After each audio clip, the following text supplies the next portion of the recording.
देश की राजनीति में हलचल मचाने वाले प्रशांत किशोर ने एक बार फिर एनडीए सरकार को सीधे निशाने पर ले लिया है। इस बार मुद्दा है वोटर लिस्ट संशोधन का। वो लिस्ट जिससे दुनिया का सबसे बड़ा लोकतंत्र अपना प्रतिनिधि चुनता है, जो गरीब मजदूर पेट की आग बुझाने शहर गया, फिर बेरोजगारी से तंग आकर गांव लौटा। अब उसकी पहचान, उसका वोट सब खतरे में है। पीके ने एक तीखा सवाल उठाया है। पीके ने कहा, जिस वोटर लिस्ट से मोदी जी 2 बार प्रधानमंत्री बने, अब उसी पर उन्हें भरोसा क्यों नहीं है। प्रशांत किशोर का आरोप है कि सरकार अब पलायन कर चुके गरीबों और मजदूरों के नाम वोटर लिस्ट से हटाना चाहती है, क्योंकि ये वर्ग अब सत्ता से नाखुश है और सरकार को डर है कि ये लोग अगली बार वोट डालेंगे तो उसका झुकाव विपक्ष की ओर होगा। जरा सोचिए, जो लोग कोरोना में पैदल अपने गांव लौटे, जिनकी तस्वीरें पूरी दुनिया ने देखी, अब वही लोग वोटर लिस्ट में नहीं मिलेंगे क्योंकि वे अब शहरों में नहीं हैं। क्या ये सिर्फ एक तकनीकी प्रक्रिया है या फिर राजनीतिक गणित? पीके की बातों में तर्क है। गरीब और मजदूरों का वोट अब सत्ता के खिलाफ हो सकता है, इसलिए उन्हें पहले ही बाहर कर दो। अगर वोट डालने से पहले ही आपका नाम काट दिया जाए, अगर लोकतंत्र की बुनियाद को इस चुपचाप तरीके से बदल दिया जाए, तो क्या ये चुनाव सच में निष्पक्ष रह जाएंगे? ये मुद्दा सिर्फ एक वोटर लिस्ट का नहीं है, ये उस विश्वास और अधिकार का सवाल है जिसे हर नागरिक चुनाव के दिन लेकर बूथ पर पहुंचता है। प्रशांत किशोर ने सवाल उठाया है, अब बारी हमारी है। क्या हम अपनी चुप्पी से इस साजिश को स्वीकार करेंगे या सवाल उठाएंगे, ताकि कल जब हम वोट डालने जाएं तो हमारा नाम उस लिस्ट में हो और हमारी आवाज भी। पेंशन का रकम बढ़ाया गया। आप युवा की बात कर रहे हैं। बिहार सरकार ने नीतीश कुमार ने युवा आयोग बनाने की घोषणा की है।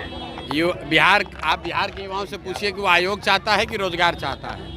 बिहार का युवा अब ठगा जाने वाला नहीं है, वो आयोग और घोषणा नहीं चाहता है। नीतीश कुमार ने 2015 में ये वादा किया था कि 18 साल से 35 साल के तक जितने युवा हैं, जब तक उनको नौकरी नहीं मिलेगी, रोजगार नहीं मिलेगा, तब तक उनको 1000 रुपये का हर महीने बेरोजगारी भत्ता मिलेगा।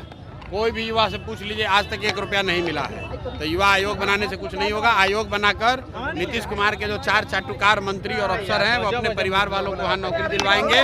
बिहार का युवा जो बेरोजगार था, वो बेरोजगार ही रहेगा।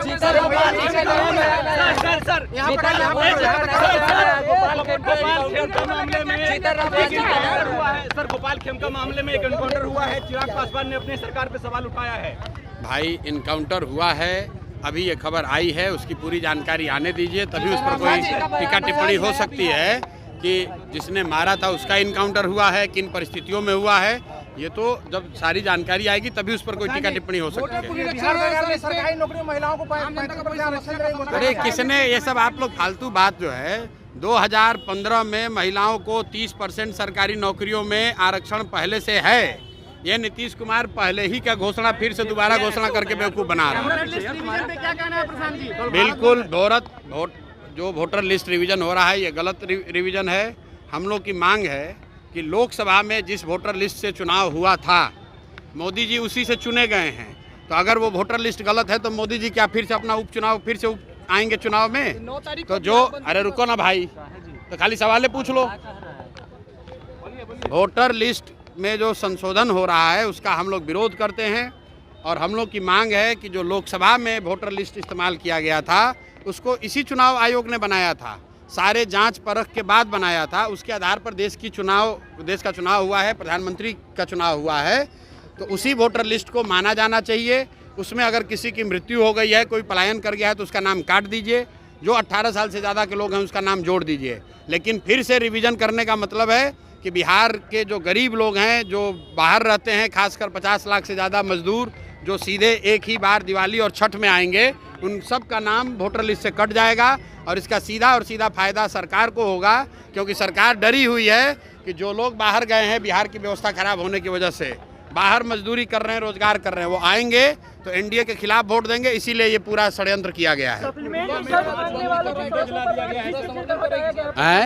समर्थन कर रही है क्या सर बंदी का? बिल्कुल नहीं करती है। हम लोग लंपट लोगों का पार्टी नहीं है कि अगर आप बिहार बंद कीजिएगा तो उससे किसका नुकसान होगा? उससे बिहार की जनता का नुकसान होगा। जो लोग रोजी रोटी करते हैं, रेड़ी पट्टी लगाते हैं, जो दुकान चलाते हैं, उनका नुकसान होगा। आपका बच्चा कल बीमार पड़ेगा, उसको हॉस्पिटल में ले जाना है, ये लोग बंद कर देंगे, आपका परिवार सफ़र करेगा। तो हम लोग किसी भी बंद का, इस तरह की घटना का समर्थन नहीं करते हैं। हम लोग इसको लोकतांत्रिक तरीके से लड़ना चाहते हैं। इलेक्शन कमीशन को जाकर अपनी बात रखना चाहते हैं, प्रेस के माध्यम से जनता को बताना चाहते हैं ज़रूरत पड़ेगी तो कोर्ट में जाकर कोर्ट में लड़ाई लड़ी जाएगी। ये धरना प्रदर्शन बंद करना, इससे समाज का, बिहार का नुकसान है, उससे कोई फायदा नहीं हो, सिर्फ राजनीतिक रोटी सेकने का परिणाम। Bureau report, news for nation.